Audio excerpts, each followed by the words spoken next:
Okay na yun, para mahirapan tayo makita si Che. Charge niya sa cellphone ko Ah?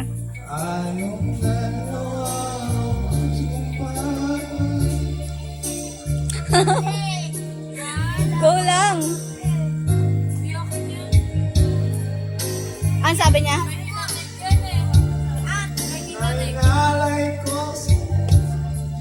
Bakit ikaw ngayon Ba't kayo na may pangalan? biglang naglaho? Bakit?